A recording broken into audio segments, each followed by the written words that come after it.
Dans le chapitre précédent, nous avons pu voir donc comment créer le modèle de processus qui va être le cœur des applications dans Bonita en définissant la succession des étapes, donc nécessitant l'intervention d'un utilisateur ou les étapes automatiques.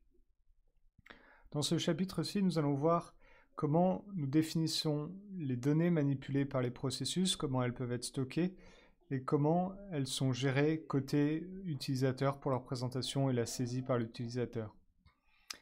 Donc la première partie que nous allons aborder ici concerne la fonctionnalité de BDM, donc Business Data Model, qui est un service du moteur Bonita qui a pour rôle de permettre de stocker et manipuler facilement les données métiers liées au processus ou aux applications. Donc on a vu que dans le studio, on crée des processus. On va pouvoir également venir définir des interfaces utilisateurs qui sont transverses à plusieurs processus qu'on appellera les applications. On y reviendra en fin de Bonita Camp dans un prochain chapitre qui se concentrera sur cet aspect application.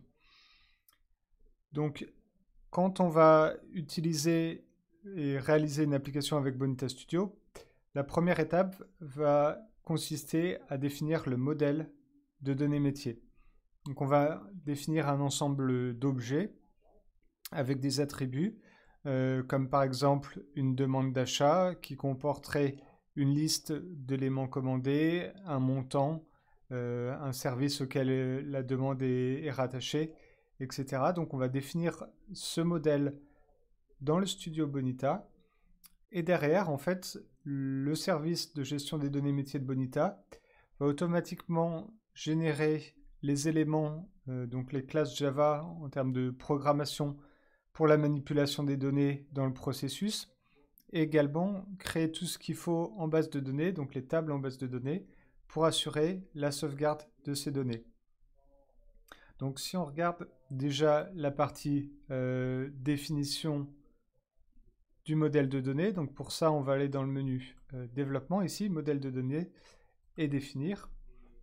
Et ici on va pouvoir ajouter un objet. Donc par exemple la demande de congé, on va pouvoir venir l'ajouter ici et définir les différents attributs. Donc par exemple la date de départ, également par exemple le nombre de jours de congé. Pour les attributs, on peut bien sûr définir leur type. Donc, par exemple, une date seule ici, un nombre entier de jours.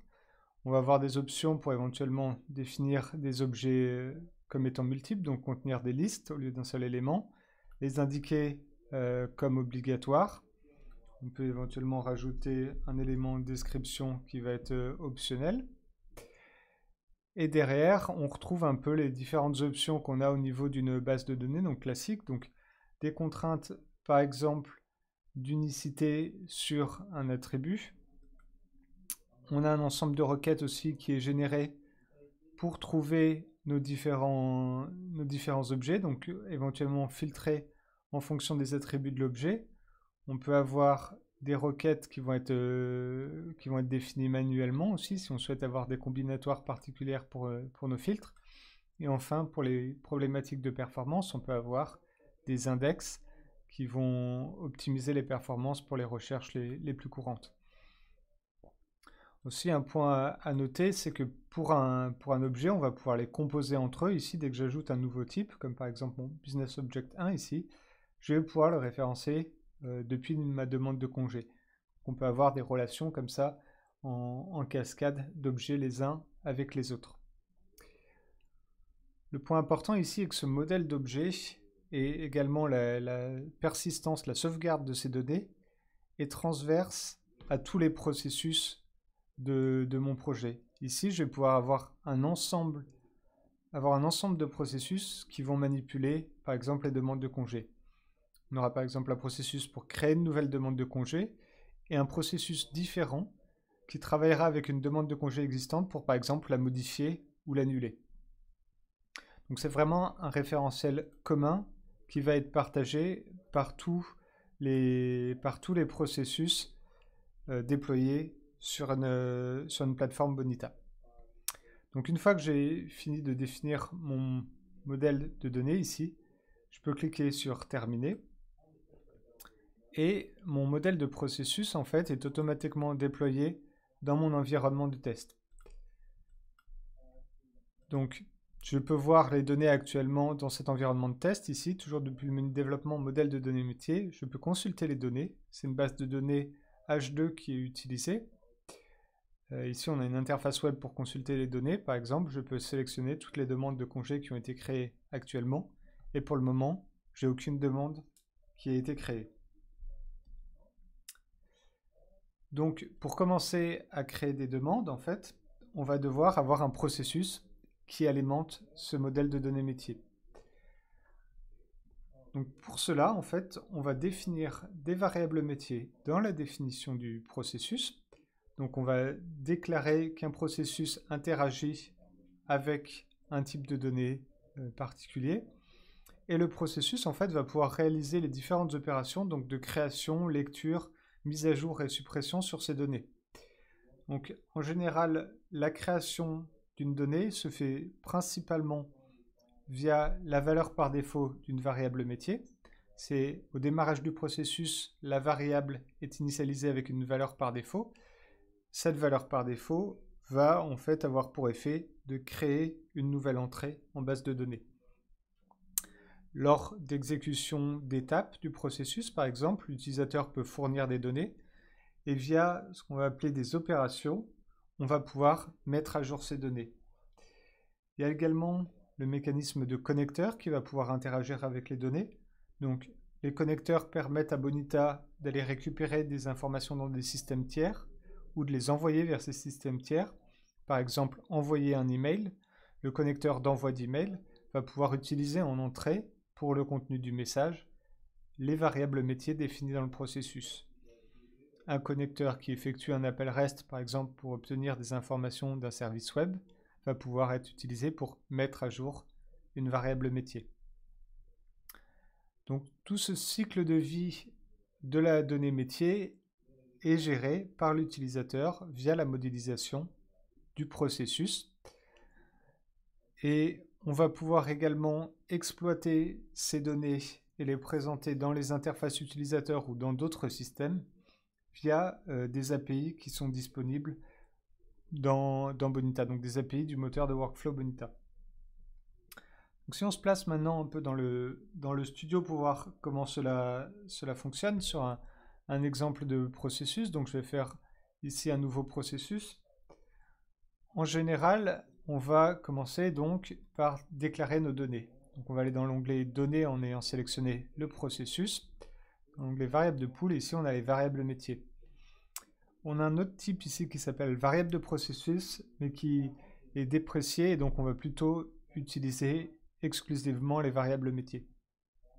Donc ici, je peux cliquer sur Ajouter, et je vais déclarer ma variable. Donc par exemple, ma demande. Et c'est ce que je disais, ici, on peut définir la valeur par défaut de cette demande.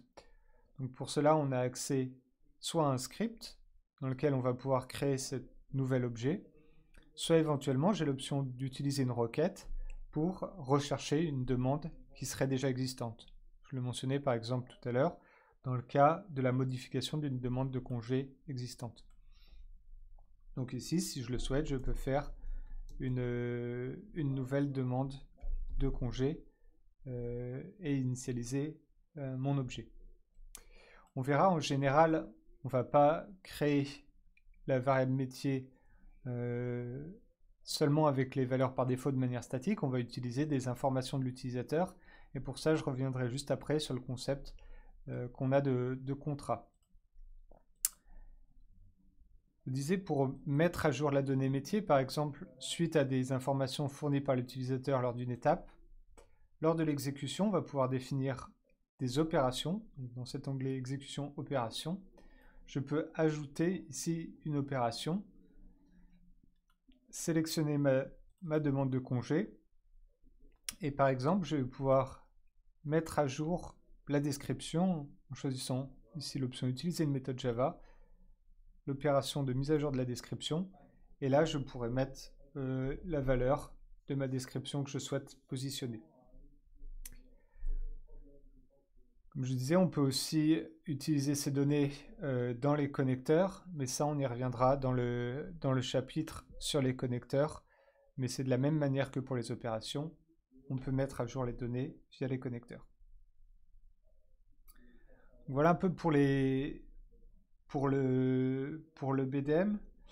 On va passer maintenant côté navigateur web, côté utilisateur. Quand on est dans les interfaces utilisateurs, on reverra ça quand on construira les interfaces utilisateurs à l'aide de l'UI Designer.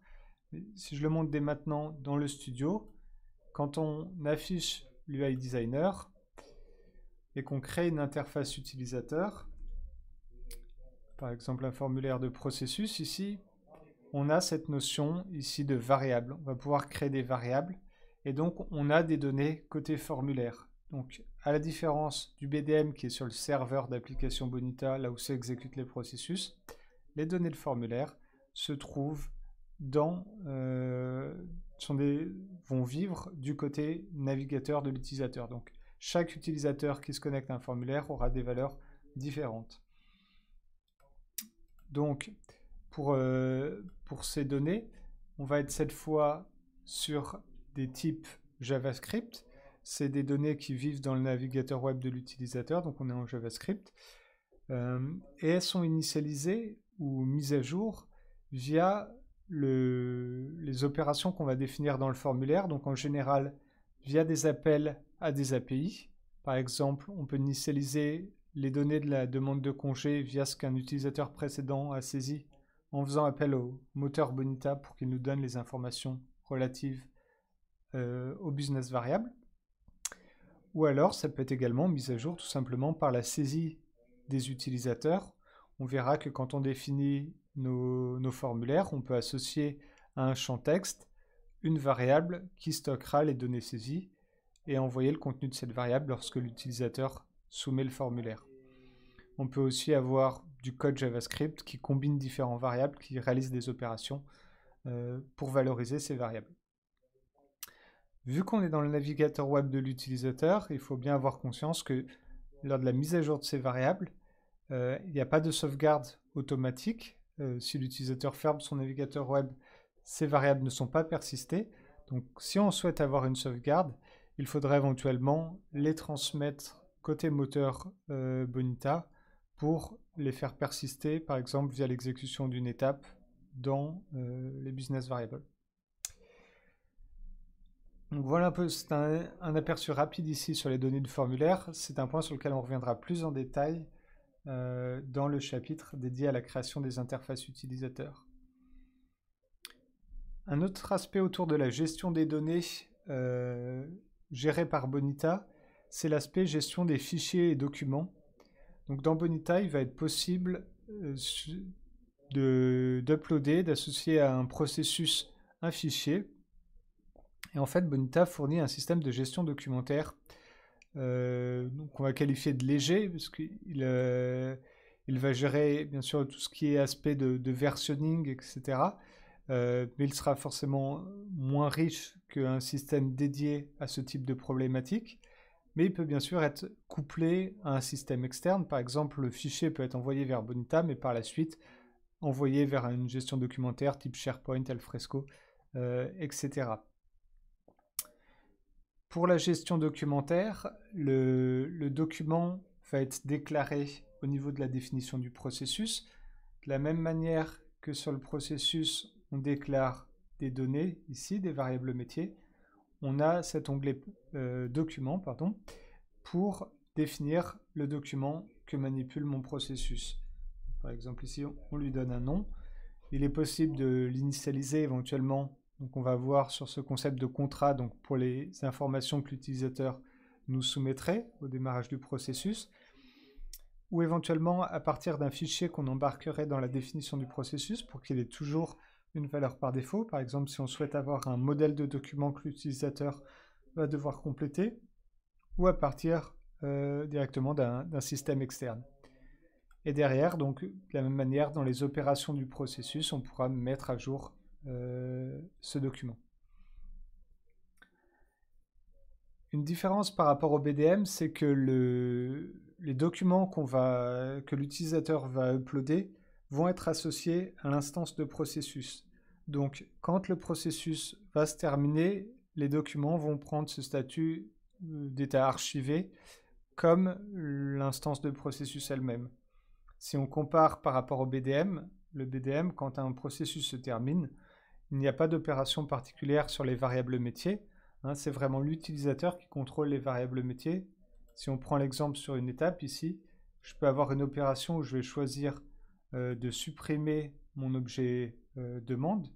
Ici, je peux sélectionner ma demande et indiquer que je souhaite la supprimer.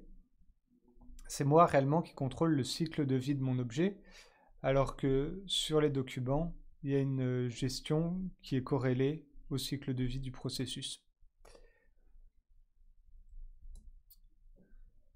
Donc le dernier point essentiel pour compléter la chaîne en fait autour de la gestion de données, ça va être ce qu'on appelle les contrats dans Bonita.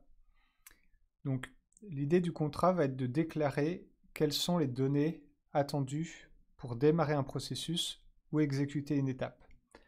Donc c'est un ensemble de données structurées qu'on définit comme étant nécessaires pour démarrer le processus ou exécuter une étape. En plus de définir le type de données et leur structure, on va pouvoir définir également des règles de validation. Par exemple, pour la demande de congé, on ne souhaite pas autoriser des demandes de congé pour une date qui se trouverait dans le passé. Ça peut être une règle de validation sur cette information en entrée. Donc les contrats, comme je disais, on peut les définir à deux endroits, sur l'instanciation du processus. Donc pour cela, on sélectionnera le pool ou sur une tâche humaine. Et l'idée, ça va être réellement de séparer ce qui est interface utilisateur de ce qui est logique d'exécution du processus. Ça permet éventuellement, dans certains cas par exemple, de faciliter la création d'interfaces utilisateurs avec d'autres solutions que Bonita, si on souhaite piloter les processus Bonita à partir d'un autre système. Donc, si je reprends mon processus ici, sur lequel j'avais déclaré une variable métier, ma demande ici, je souhaite éventuellement initialiser cette demande au démarrage du processus. Donc je souhaite que l'utilisateur me donne par exemple au démarrage du processus les informations de date de départ et nombre de jours. Donc pour cela, je vais aller dans l'onglet contrat ici. Et plutôt que dupliquer manuellement ces informations, ici d'ajouter les différents champs pour recueillir la date et le nombre de jours, j'ai un assistant en fait qui va me permettre d'ajouter ça automatiquement à partir des données des variables métiers déclarées dans mon processus. Donc j'ai ma variable métier qui s'appelle ma demande et ici en fait on va avoir une espèce de nouvelle variable qui correspond à la variable de contrat qui va être créée pour moi. Donc elle va s'appeler ma demande input et je peux sélectionner en fait les attributs que je souhaite initialiser, que je souhaite recueillir de la part de l'utilisateur au démarrage du processus. Donc dans le contrat, je vais réclamer que l'utilisateur me fournisse la date de départ et le nombre de jours. Et là, j'ai cette option qui va me permettre d'avoir automatiquement le script d'initialisation de la valeur par défaut de ma variable métier généré en utilisant ma variable de contrat. Donc si je vais à l'aperçu ici, je vois que ma variable métier va être initialisée avec une nouvelle demande de congé et que les attributs de cette nouvelle demande de congé en fait vont prendre pour valeur ce que j'aurais reçu dans mon contrat. Donc là, on a la variable demande de congé var qui correspond à la nouvelle demande de congé initialisée et ma demande input qui correspond aux informations reçues de la part du contrat. Quand je clique sur terminer ici, je vais maintenant avoir ma variable métier avec une valeur par défaut. Si je double-clique ici et que j'édite le script, j'ai le script pour initialiser la valeur par défaut de ma variable métier en fonction des données du contrat. Et dans le contrat, je retrouve donc son nom et les différents attributs qui le composent. Donc là, j'ai défini un contrat pour le démarrage du processus. Sur l'étape, je peux ajouter un autre contrat, toujours à partir des données, mais cette fois, je souhaite par exemple recueillir seulement la description. Donc le contrat, c'est vraiment obtenir les données depuis l'utilisateur, donc depuis les interfaces utilisateurs vers Bonita. On verra que pour afficher les données dans l'interface utilisateur, on fait plutôt appel aux API du moteur Bonita, aux API sur les variables métiers pour obtenir les informations depuis Bonita pour les présenter dans les interfaces utilisateurs. Donc une fois que j'ai défini mon contrat ici sur l'étape, il me reste à mettre à jour ma variable métier avec les données recueillies dans le contrat. Et ici, en fait, c'est généré automatiquement pour moi. Donc ça, je vais supprimer mes deux tests précédents. Mais ici, je vois automatiquement que ma demande, on a mis à jour sa description avec la description reçue dans le contrat de la tâche. Donc si j'exécute maintenant ce type de processus, vu que j'ai un contrat défini, Bonita sait quelles sont les données attendues et donc il génère pour moi automatiquement un formulaire. Donc je vais pouvoir venir saisir mes données, même si je n'ai spécifié aucun formulaire, et ça va servir à alimenter le contrat. Donc quand je clique sur démarrer ici, le contrat est valorisé, la valeur par défaut de ma variable métier est positionnée et donc j'ai un nouvel enregistrement base de données. Si je consulte ici mon modèle de données, comme je l'avais fait précédemment, donc le contenu de la base de données, j'ai à ce moment une demande de congé, donc j'ai une ligne en base de données. On retrouve ma date et le nombre de jours que j'ai saisi et la description est actuellement vide. Si je reprends ma liste de tâches ici, je vais pouvoir ajouter une description, exécuter la tâche et à ce moment-là, si je reviens dans mon modèle de données métier, on va voir que la description ici a été mise à jour. Voilà un peu le cheminement pour les données. En fait, si on redonne un récapitulatif de ce cheminement, on passe du navigateur de l'utilisateur, dans lequel, via la saisie, on met à jour des variables JavaScript.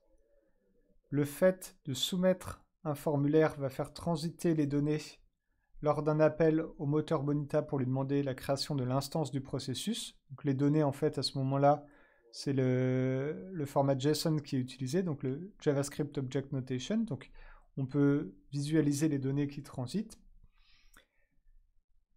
Le contrat va être valorisé, donc on a une conversion depuis ce type textuel vers des représentations d'objets Java au niveau du contrat.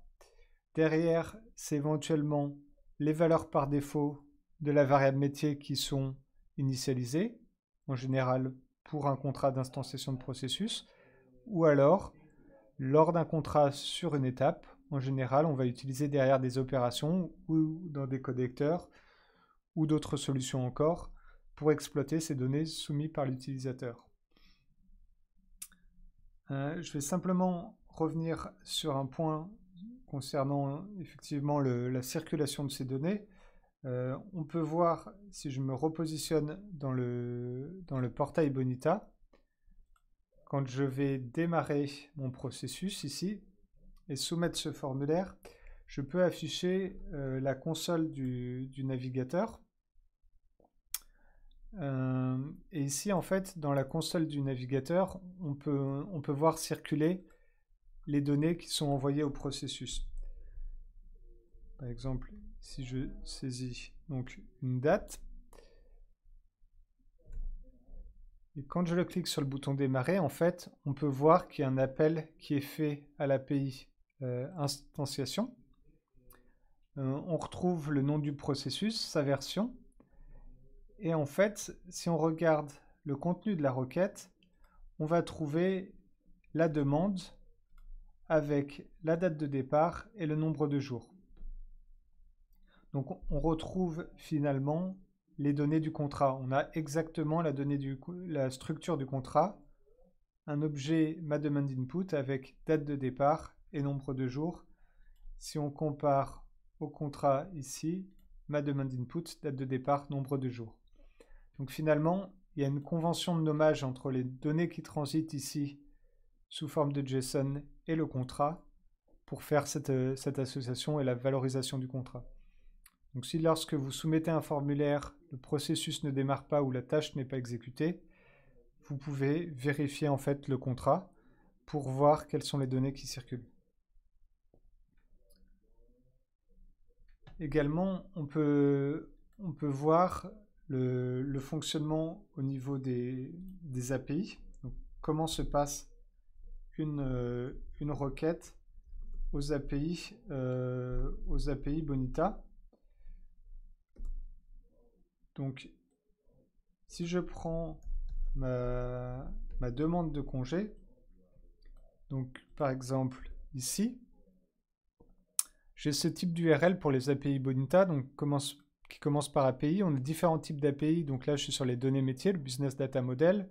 Je souhaite obtenir mes valeurs de Business Data, et donc on donne le type complet de la donnée métier. Donc là on trouve le nom de l'objet à la fin, et si vous regardez dans le studio, dans le modèle de données métier, lorsque vous le définissez, il y a cette information de package, donc c'est ça qui va présenter le nom de l'objet dans ma requête.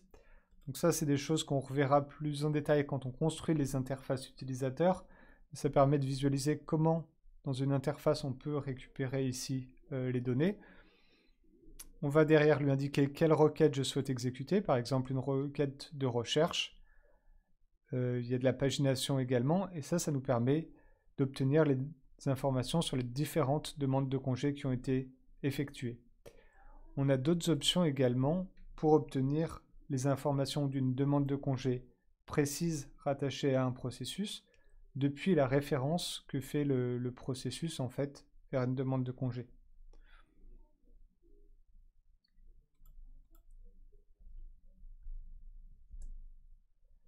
Donc voilà, maintenant il est temps de passer au second exercice, donc à la définition du modèle de données métier et à la définition des contrats, valeurs par défaut des variables, opérations, pour ensuite pouvoir alimenter le processus avec les données saisies par l'utilisateur via des formulaires qui vont être automatiquement générés en se basant sur le contrat.